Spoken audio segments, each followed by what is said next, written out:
prospérité selon le plan divin de Dieu. Alors Dieu a enlevé leur main sur eux. Dans la Bible, il y a Saül qui était roi sur Israël, qui a été rejeté parce qu'il a désobéi à Dieu. Dieu l'a rejeté spirituellement dans le monde spirituel, mais il gouvernait toujours.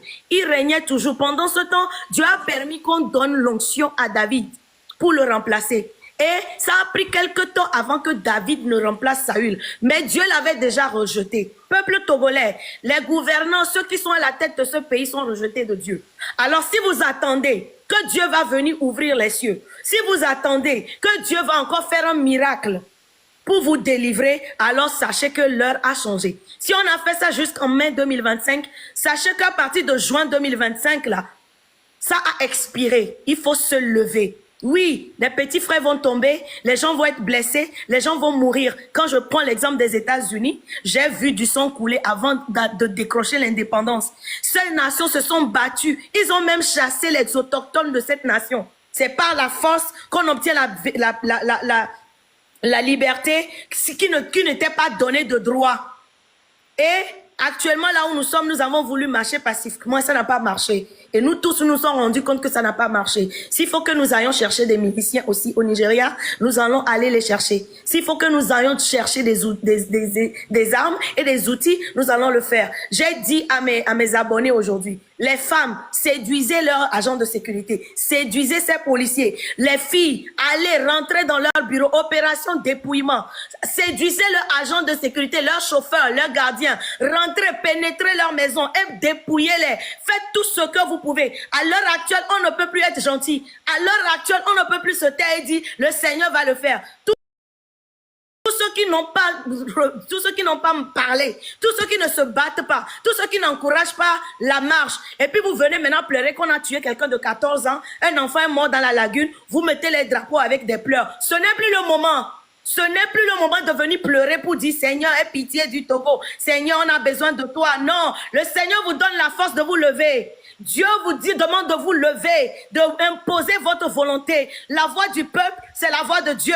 Et actuellement au Togo, Dieu est avec ce peuple-là. Ce peuple-là qui est scindé en 3 catégories. Les méchants qui profitent de l'état néfaste du pays. Ceux qui sont dans le pays qui ne sont pas d'accord mais qui ne peuvent pas parler. Et nous qui pouvons parler. Alors de ces 3 côtés-là, quels qu'en soient les cas où tu te trouves, sache que Dieu est avec le peuple et il faut se lever pour retirer ou bien, comment dirais-je, se battre pour avoir sa liberté. Les gens comme Martin Luther King sont tombés dans ce pays, sont morts dedans. Mais aujourd'hui, leur nom est rentré dans les archives. L'esclavage, pour abolir l'esclavage, pour que des gens de la couleur de ma peau puissent trouver la tranquillité aux États-Unis aujourd'hui, du sang a été versé. Les gens se sont érigés. Il y a eu des protestations sur des mois.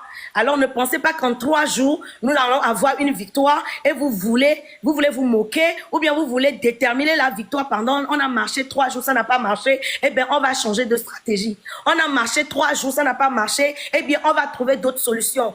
Et là où nous sommes maintenant, les mots d'autres sortes. Et chacun doit faire sa part. Si tu n'es pas capable d'aller combattre un soldat, utilise tes ménages. Mignale ke mila ola tafou, mieta mignale ke mila tchaka ola pénétré. On les infiltré, mieta mi infiltré. Et nous que les douaniers, ils ne peuvent plus gouverner ce pays-là. Moi, je ne dis même plus gouverner parce qu'ils ne gouvernent pas. Ils ne peuvent plus dominer ce pays-là dans la paix. Même s'ils vont dominer là, ils doivent aussi avoir peur que Yomle en peur. Si belé que nos enfants, nos mères ont peur que les policiers vont rentrer dans leur maison, ils ne dorment pas. Les gens ont peur qu'on va les attraper. Il faut que cette peur-là retourne dans leur camp pour qu'ils sachent que je suis pas en sécurité avec mon agent de sécurité. Je suis pas en sécurité avec celui qui me fait à manger. Je suis pas en sécurité. Ma femme et mes enfants ne sont pas en sécurité. Même s'ils vont dominer encore ce pays pour quelque temps, sachez qu'ils ne doivent plus le faire dans la paix. Eux aussi doivent avoir peur de nous. Ils doivent avoir peur de la population. Ils doivent avoir peur que quand ils sortent leur voiture, quelqu'un peut les prendre et prendre leur voiture. Moi, je dis aux gens, ame comme il a TV bio abe hum totame yo ai congéné ava mi aso wonjo, ame comme il a te séduit ava agent de sécurité mi a don wa no wa down ti agwadi, mi a do ave me mi a lo no pata. Tous les moyens sont beaux pour arracher sa liberté. Et nous ne sommes pas en train de citer les gens la violence. Mais non, sachez que Dieu même là, il attend que tu te lèves pour te donner ta liberté. Si tu ne te lèves pas, rien ne se fera. À l'heure actuelle, si on ne se lève pas, rien ne se fera. Et si il faut pousser cette lutte jusqu'à ce que nous tous dans la diaspora, comme vient de le dire un frère qui vient de quitter, on décide d'un jour et que nous achetons nos billets tous, nous descendons au Ghana où on doit descendre et nous rentrons tous dans le pays. S'ils vont tous nous tuer, non qu'à nous tuer. Mais ce qui est sûr, nous avons commencé cette lutte-là. Moi, je ne suis pas prête d'abandonner. Et je reviens encore à mes chers pasteurs. Vous savez que moi, ce sont mon coup de gueule principal vers eux. J'ai écouté l'historique. Vous avez écouté l'historique que Ferdinand, mon frère Ferdinand vous a fait aujourd'hui. Ce sont des jeunes qui ont lancé des pierres à baie sous le règne des Adema pour obtenir la liberté d'expression et la liberté de culte. Si vous avez des ministères aujourd'hui qui sont différents de l'église catholique ou de l'église évangélique et que vous avez des ministères sans tutelle vous-même, c'est parce qu'il y a eu des enfants, il y a eu des émeutes dans ce même quartier de baie et les enfants ont lancé la pierre pour obtenir la liberté d'expression et la liberté de culte, que vous êtes capable d'ouvrir des églises aujourd'hui. Alors, une vidéo qu'on vient de m'envoyer aujourd'hui, se tenir dans ces chapelles, se tenir dans ces lieux-là et dire à ces enfants de ne pas sortir, de ne pas réclamer leurs droits. J'ai vu un pasteur menacer ses membres, crier sur eux, leur dire d'effacer, de changer leur profil, de ne plus mettre la couleur rouge, qu'on change les choses par la prière. Monsieur le pasteur, vous êtes un pasteur ICC. Je ne sais pas si vous êtes togolais. Votre pasteur, maître, il est en France. Et il est congolais. Vous n'allez pas dire ces choses que vous dites là au Congo. Vous n'allez pas dire ces choses que vous dites là aux Congolais. Alors laissez les Togolais. Mais il y a quelqu'un l'a appelé. Excusez-moi.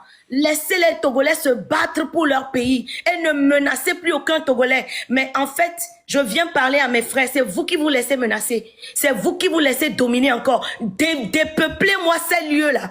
Videz-moi ces lieux-là. Et allez dans la rue vous battre.